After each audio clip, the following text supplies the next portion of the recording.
ہم وہی کہیں گے جو ہمارا دین ہم کو بتاتا ہے، عمل کرو تو تمہارا بھلا ہے۔ صلاۃ و سلام علیک یا رسول اللہ صلی اللہ تعالی علیہ وسلم۔ کذبت قوم لوط للمرسلین، لوط کی قوم نے رسولوں کو جھٹلایا۔ یہ مسلسل انبیاء کرام کے واقعات بیان ہو رہے ہیں۔ اب اس آیت کریمہ میں حضرت لوط علیہ السلام کی قوم کا تذکرہ ہے۔ حضرت لوط علیہ السلام یہ حضرت ابراہیم علیہ السلام کے بھتیجے ہیں، اور حضرت کعب کہتے ہیں کہ حضرت لوط علیہ السلام بڑے خوبصورت تھے، سفید رنگ تھا آپ کا، چہرہ بڑا حسین تھا، اور باریک ناک تھی، اور بڑے خوبصورت دانت تھے، اور جب آپ مسکراتے تھے تو بڑے ہی حسین و جمیل نظر آیا کرتے تھے۔ تو حضرت لوط علیہ السلام نے قوم سے کہا کہ ایمان لاؤ، تو قوم نے کیا کیا؟ ان کو جھٹلا دیا۔ کن کو؟ رسولوں کو۔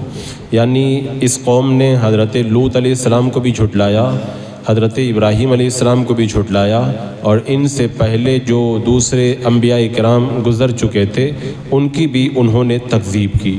اذ قال لهم اخوهم لوط الا تتقون، جبکہ ان سے ان کے ہم قوم لوط نے فرمایا کہ کیا تم ڈرتے نہیں؟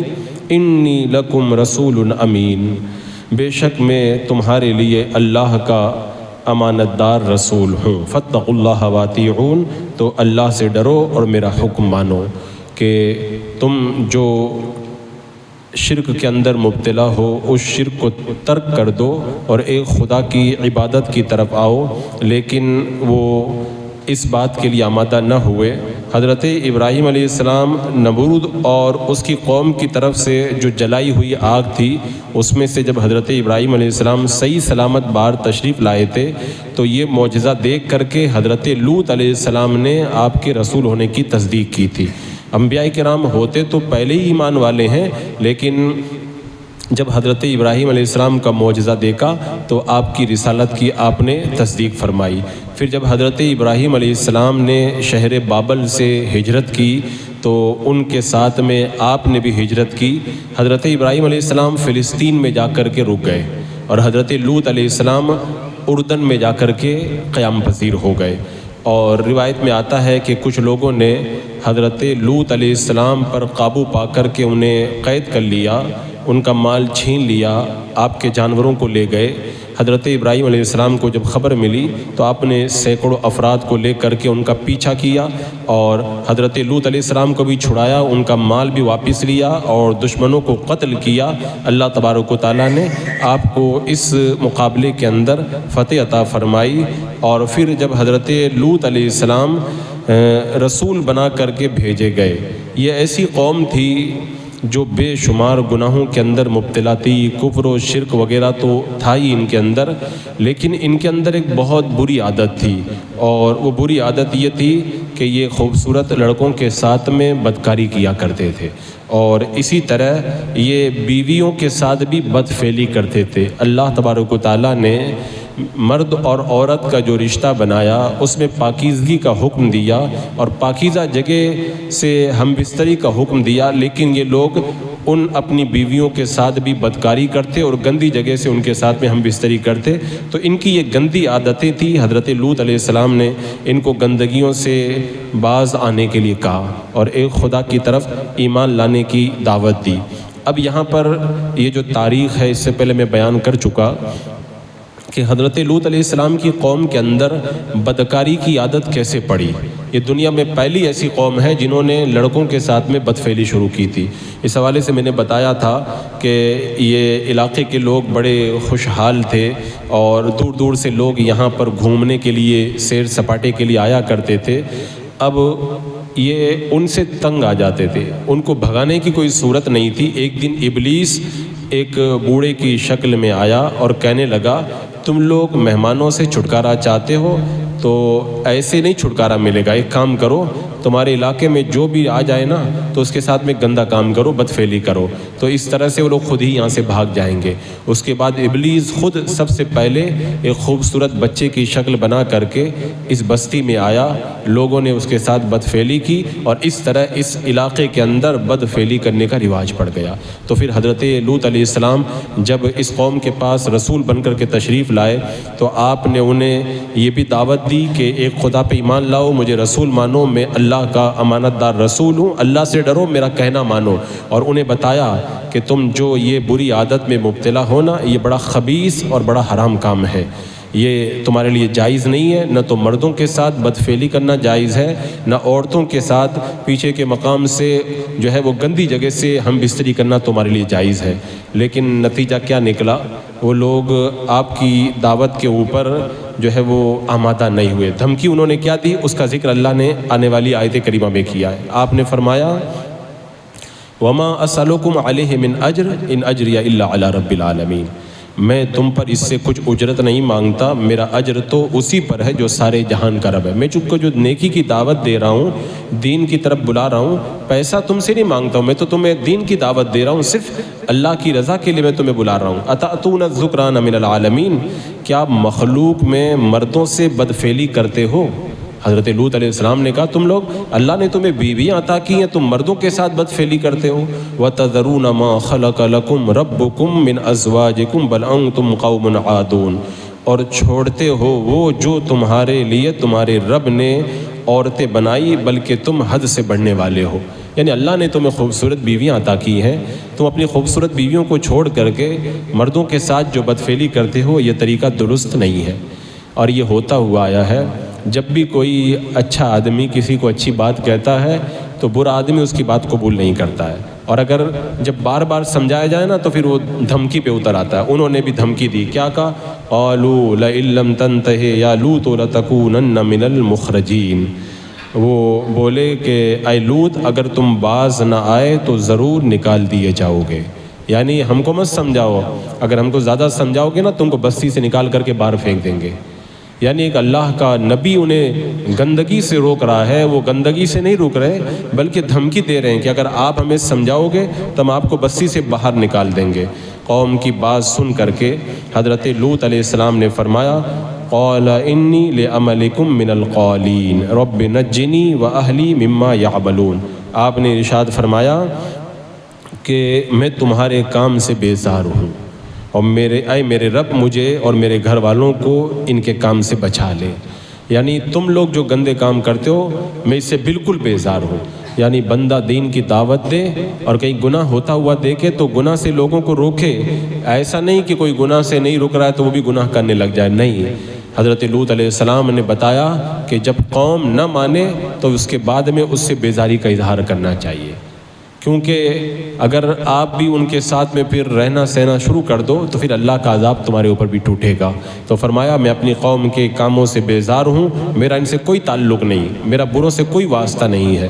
ہم لوگ بھی تو روزانہ اللہ کی بارگاہ میں وعدہ کرتے نا وَنَخْلَعُ وَنَتْرُكُ مَنْ يَفْجُرُكَ، اے اللہ تیرے نافرمانوں کو ہم چھوڑ دیں گے۔ دعائے قنوت ہم وتر میں پڑھتے ہیں، روزانہ اللہ کی بارگاہ میں وعدہ کرتے ہیں اے اللہ ہم تیرے نافرمانوں کو چھوڑ دیں گے۔ ادھر نماز پڑھتے ہیں، اللہ سے وعدہ کرتے ہیں برا کو چھوڑ دیں گے، اور باہر نکل کر کے انہی اللہ کے نافرمانوں سے یعنی فاسقوں سے فاجروں سے بلکہ معاذ اللہ وہابیوں دیوبندیوں سے بھی تعلق قائم کر لیتے ہیں۔ تو ایک طرف روزانہ اللہ کی بارگاہ میں وعدہ کرتے ہیں، روزانہ مسجد کے باہر نکل کر کے وعدہ توڑتے ہیں، پھر اس کے بعد میں کہتے ہیں کہ اتنی دعائیں کرتے ہیں، اتنے وظیفے ہم لوگ پڑھتے ہیں، ہماری دعا قبول کیوں نہیں ہوتی؟ اگر کسی آدمی سے وعدہ کرے بندہ وعدہ توڑ دے تو اس کو کبھی منہ نہ لگائے گا، اور بندہ خدا سے وعدہ کر کے روزانہ وعدہ توڑے تو اللہ کی رحمتیں اس کے اوپر کیسے اتریں گی؟ حضرت لوط علیہ السلام نے جب قوم کو سمجھایا اور کہا کہ بدفعلی روک دو تو آپ نے ان سے کہا کہ اتاتون الفاحشۃ ما سبقکم بہا من احد من العالمین، کیا تم وہ بے حیائی کرتے ہو جو تم سے پہلے دنیا میں کسی نے نہیں کی؟ یہ گندا کام تم لوگ کرتے ہو؟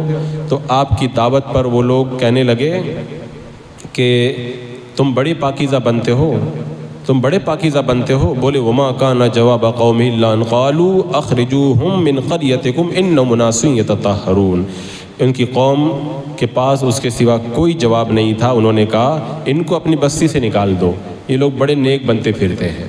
یعنی ایک تو نیکی کی دعوت دے رہے تھے، ادھر سے وہ لوگ کہہ رہے تھے کہ بڑے نیک بنتے، ان کو یہاں سے نکال دیا جائے.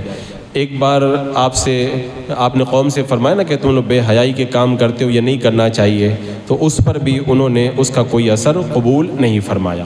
تو حضرت لوط علیہ السلام نے رب کی بارگاہ میں دعا کی، اے اللہ مجھے اور میرے گھر والوں کو تو ان کے کاموں سے بچا لے. اور یہ جو بدفعلی کا شکار ہوئے تھے یہ انہی قوم کی ایجاد تھی. یعنی یہ حرام قطعی ہے، مرد کا مرد کے ساتھ اور عورت کا عورت کے ساتھ میں بدفعلی کرنا ناجائز و حرام ہے. قرآن مقدس، احادیث کریمہ اور بزرگان دین کے اقوال کے اندر اس کی سخت مذمت فرمائی گئی. اللہ کے رسول صلی اللہ تعالیٰ علیہ وسلم نے ارشاد فرمایا، لعن اللہ من عمل عمل قوم لوط، اس شخص پر اللہ کی لعنت ہو جو قوم لوط والا کام کرے. اور حضرت عبداللہ ابن عباس فرماتے ہیں کہ بد فعلی کا مرتکب اگر توبہ کیے بغیر مر جائے تو قبر میں خنزیر کی شکل میں بدل دیا جاتا ہے. یعنی جو مردوں کے ساتھ میں گندا کام کرے اور رب کی بارگاہ میں توبہ نہ کرے تو اگر اسی حالت میں موت آ جائے نا تو پھر اللہ تعالیٰ اس کو قبر کے اندر خنزیر بنا دے گا، اتنا سخت عذاب اس کے اوپر ٹوٹے گا. اور بیوی سے بھی جو جمع کا حکم دیا گیا تو یہی حکم دیا گیا کہ بیوی سے بھی اگلے مقام سے وطی کرنا حلال ہے. اگر پچھلے مقام میں کوئی بدفعلی کرتا ہے تو یہ حرام ہے، جس طرح مردوں سے بدفعلی کرنا حرام ہے. میرے آقا صلی اللہ تعالیٰ علیہ وسلم نے ارشاد فرمایا، اللہ تبارک و تعالیٰ حق بیان کرنے سے حیا نہیں فرماتا. تم میں سے کسی کے لیے حلال نہیں کہ وہ عورتوں کے پیچھے کے مقام میں ہم بستری کرے، وطی کرے. یعنی پہلے میرے آقا نے فرمایا جو میں مسئلہ بتا رہا ہوں یہ حق بات میں تمہارے سامنے بیان کرتا ہوں، رب نے بیان کی ہے، اور حق بات بیان کرنے سے اللہ حیا نہیں فرماتا ہے. کیونکہ اگر اس طرح کے مسائل اگر نہ بیان کیے جائیں تو لوگوں کو پتہ کیسے چلے گا. تو یہ بے حیائی نہیں ہے بلکہ لوگوں کو بے حیائی سے روکنا ہے. اور میرے آقا صلی اللہ علیہ وسلم نے ارشاد فرمایا جو اپنی بیوی کے پچھلے مقام میں وطی کرے وہ ملعون ہے، یعنی اس پر اللہ کی لعنت ہے. اور آقا کریم علیہ السلام نے ارشاد فرمایا اللہ تبارک و تعالیٰ قیامت کے دن اس شخص کی طرف رحمت کی نظر نہیں کرے گا جو اپنی بیوی سے پچھلے مقام کے اندر جمع کرتا ہے. یہ قوم لوط کا طریقہ، قوم لوط ایسا کرتی تھی، اللہ نے ان پر عذاب نازل فرمایا. اور آقا کریم علیہ السلام ارشاد فرماتے ہیں اللہ تبارک و تعالیٰ قیامت کے دن اس شخص کی طرف رحمت کی نظر نہیں فرمائے گا جو کسی مرد یا عورت کے پیچھے کے مقام میں وطی کرے. جب اللہ رحمت کی نظر نہیں کرے گا تو بندے کے پاس بچ کیا جائے گا، پھر بندے کے لیے ٹھکانہ کیا رہے گا. تو اچھا اسی طرح ایک بڑا جرم آج کل یہ بھی بڑھتا چلا جا رہا ہے. ایک زمانے میں تو مرد کا مرد کے ساتھ گناہ بڑھ رہا تھا، اب عورتوں کا عورتوں کے ساتھ میں ہم جنسی کرنا اور تسکین حاصل کرنا یہ وبا بھی بڑھتی چلی جا رہی ہے. یہ بھی سخت بدترین جرم ہے، حرام ہے. حضرت واصلہ بن اسقا فرماتے ہیں اللہ کے رسول علیہ السلام نے ارشاد فرمایا عورتوں کا ایک دوسرے سے جنسی عمل کرنا ان کے درمیان زنا ہے. یعنی عورتیں بھی آپس میں اگر اس طرح سے کرتی ہیں تو یہ ناجائز اور حرام ہے، اور اس کی سخت مذمت فرمائی گئی. حضرت حذیفہ فرماتے ہیں کہ حضرت لوط علیہ السلام کی قوم اس وقت عذاب کی حقدار بن گئی جب ان کی عورتیں عورتوں سے اور مرد مردوں سے خواہشات کو پوری کرنے لگ گئے. اور آج تو اتنا جو ہے وہ بدترین دور چل رہا ہے کہ باقاعدہ پارلیمنٹ کے اندر قانون پاس کیا جا رہا ہے. آپ دیکھیں دنیا کی خبریں پڑھ کے دیکھیں، پارلیمنٹ میں قانون پاس کیا جا رہا ہے کہ ہم جنسی کرنا جرم نہیں ہے. یعنی مرد مرد سے نکاح کرے یا عورت عورت سے نکاح کرے تو یہ جرم نہیں ہے. یعنی باضابطہ طور پر بے حیائی، فحاشی اور گندگی کو قانون بنایا جا رہا ہے، اور قانون بنا کر کے ان کو فیسلٹی دی جا رہی ہے کہ تم ایسا کرو تمہارے اوپر کوئی وبا نہیں ٹوٹے گی. نسل انسانی پر اللہ کی بہت بڑی رحمت ہے کہ اللہ نے انسانوں کے لیے وہی چیزیں حلال کی جو ان کے فائدے کی تھی، اور وہ چیزیں حرام کر دی جو ان کے لیے نقصان کی تھی. اور انسان کی فطری خواہش کا اللہ نے جو ذریعہ بنایا وہ عورت کو بنایا، اور عورت کے لیے بھی عورت کو بھی جو ذریعہ رب نے بنایا تو آگے کا مقام بنایا، پیچھے کا مقام یہ گندا اور باضابطہ طور پر اسے پرہیز کرنے کا حکم دیا گیا. لہذا اللہ تعالیٰ نے انسانوں کو اپنی شہوت پوری کرنے کے لیے نکاح کا حکم دیا. اب اگر کوئی بندہ حرام کاری کرتا ہے اور اس حرام کاری کو قانوناً جائز قرار دیتا ہے تو سمجھ جاؤ کہ اس کی انسانیت کا جنازہ نکل چکا ہے، اس کی اخلاقی حالت مر چکی ہے، اور اس کے اندر جو ہے نا وہ جانوروں کی خصلتیں سرایت کر چکی ہے۔ تو آج کل جو بیماریاں پھیل رہی ہیں نا ایڈز کی شکل میں اور دیگر شکلوں میں، یہ اسلامی قانون کو توڑنے، انسانی فطرت سے بغاوت کرنے کا نتیجہ ہے۔ آج ہماری نوجوان نسلیں جو تباہ ہو رہی ہیں، یہ نسلیں انسانی کی تباہی کی وجہ یہی ہے کہ اسلامی قانون سے انہوں نے جو ہے وہ منہ موڑا ہے۔ اور فرمایا گیا کہ اس بری عادت یعنی لواطت کا ایک بڑا نقصان یہ ہے کہ بندہ دنیا اور آخرت کے اندر ذلیل و رسوا ہو کر کے رہ جاتا ہے۔ بہرحال جب یہ قوم بہت زیادہ گناہ کرنے لگی تو حضرت لوط علیہ السلام نے دعا فرما دی، اے اللہ مجھے اور میرے گھر والوں کو ان سے نجات عطا فرما۔ فنجیناہ واہلہ اجمعین، تو ہم نے اسے اور اس کے سب گھر والوں کو نجات بخشی۔ یعنی حضرت لوط علیہ السلام کی دعا قبول ہوئی، اللہ تعالیٰ نے قوم لوط پر عذاب نازل کر کے فرشتے بھیج دیے، اور پہلے ہی حضرت ابراہیم علیہ السلام کی بارگاہ میں فرشتے آئے اور حضرت اسحاق کی بشارت دی، اور پھر بعد میں حضرت لوط علیہ السلام کو جا کر کے انہوں نے بتا دیا کہ اب ان قریب جو ہے وہ آپ کی قوم کے اوپر عذاب ٹوٹنے والا ہے، آپ جو ہے وہ بستی سے نکل جائیں۔ تو جب آپ کو یہ خبر مل گئی، رات کا کچھ حصہ گزرنے کے بعد میں حضرت لوط علیہ السلام اپنی 2 بیٹیاں اور اپنے گھر میں جو ایمان والے تھے، بستی میں جو ایمان والے تھے، ان کو لے کر کے نکل گئے۔ اب قوم پر عذاب آیا، ان پہ کیا عذاب ٹوٹا؟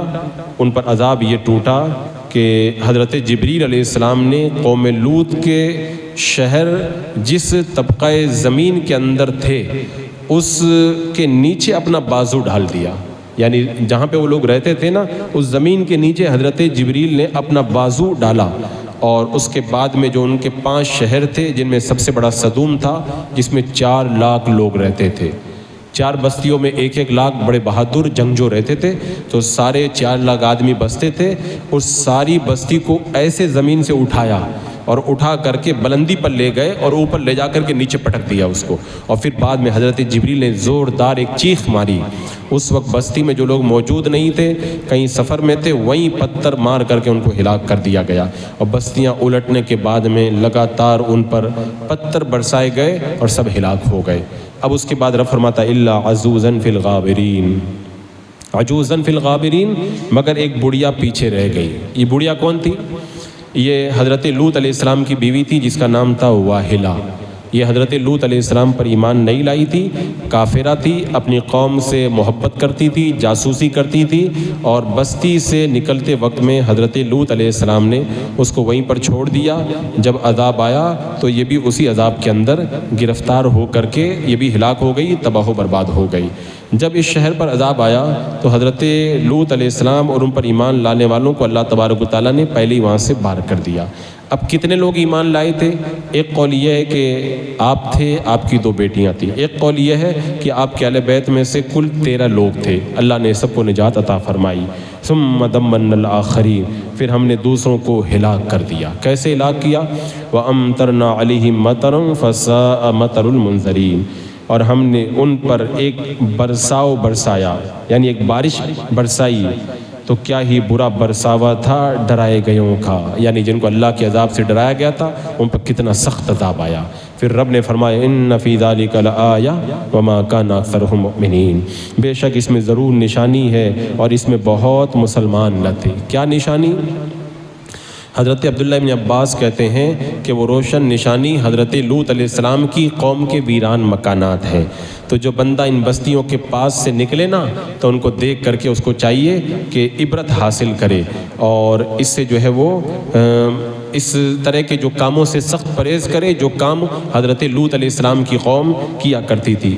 ہمارے شریعت میں ہمارے جو ہے وہ شریعت مطہرہ کے اندر بدفعلی کی سزا یہ ہے، یعنی اگر کوئی مرد کسی لڑکے یا کسی مرد کے ساتھ بدکاری کرے تو اس کی سزا یہ ہے کہ اوپر سے دیوار اس بدکاری کرنے والے پر گرا دی جائے، یا اس بدکاری کرنے والوں کو اونچی جگہ پر لے جا کر کے اوپر سے نیچے پٹک دیا جائے اور اس پر پتھر برسائے جائیں، اور یا اسے قید میں رکھا جائے یہاں تک کہ مر جائے یا توبہ کرے، اور چند بار ایسا کرے تو بادشاہ اسلام اس کو قتل کر دے۔ یہ اسلام میں اس برے فعل کی سزا ہے۔ لیکن یہ عوام کے لیے نہیں ہے جو کہ عوام ایسا کرے، بلکہ بادشاہ اسلام جہاں پہ ہوگا وہ یہ سزا دے گا۔ ہم لوگ اتنا کر سکتے ہیں، اس طرح کے لوگ اگر توبہ نہ کریں تو ان کا بائیکاٹ کیا جائے، اور یہ نہایتی خبیث فعل ہے جو زنا سے بھی زیادہ بدتر ہے۔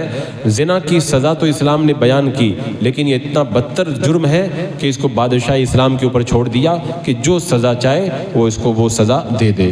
اور اگر کوئی بندہ اس بری عادت میں گرفتار ہے تو اس کے لیے راستہ یہی ہے، اللہ کی بارگاہ میں سچی توبہ کرے، پھر اللہ کی بارگاہ میں دعا کرے، اے اللہ مجھے اس برے فعل سے بچا، اور پھر اس کے بعد میں جو ہے وہ فرائض و واجبات اور نیک کاموں کے اندر پابندی کرے، کیونکہ جب بندہ نیک کاموں کے اندر پابندی کرتا ہے اللہ اسے گناہوں سے بچا لیتا ہے۔ حضرت انس کہتے ہیں ایک انصاری جوان میرے آقا علیہ السلام کے ساتھ نماز پڑھا کرتا تھا، بہت سے کبیرہ گناہوں کا ارتکاب کرتا تھا۔ اللہ کے رسول علیہ السلام کی بارگاہ میں کہا گیا رسول اللہ بہت جرم کرتا ہے، وہ میرے آقا علیہ السلام نے ارشاد فرمایا اس کی نماز کسی دن اسے بری باتوں سے روک دے گی، اور ایسا ہی ہوا، تھوڑے دنوں کے بعد میں گناہ سے وہ بچ گیا۔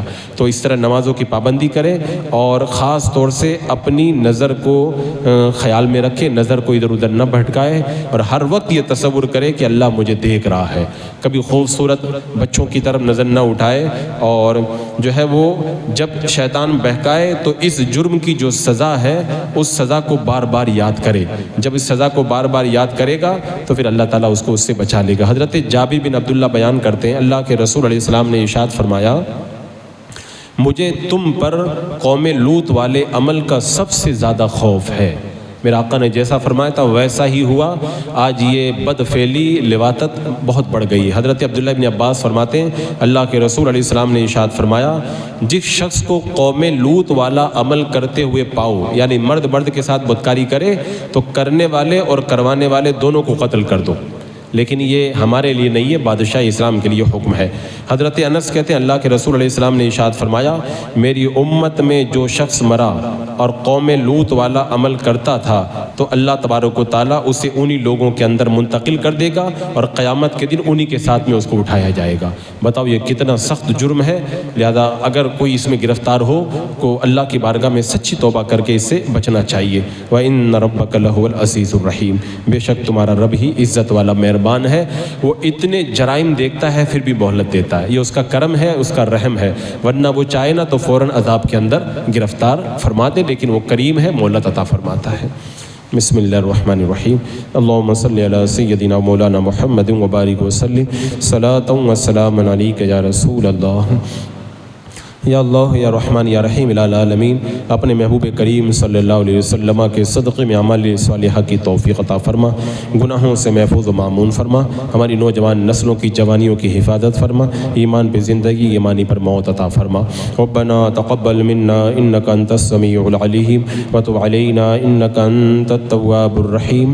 ان اللہ وملائکتہ یصلون علی النبی یا ایہا الذین آمنوا صلوا علیہ وسلموا تسلیما۔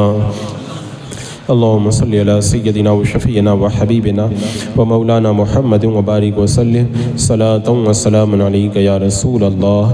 سبحان ربک رب العزت عما یصفون وسلام علی المرسلین والحمد للہ۔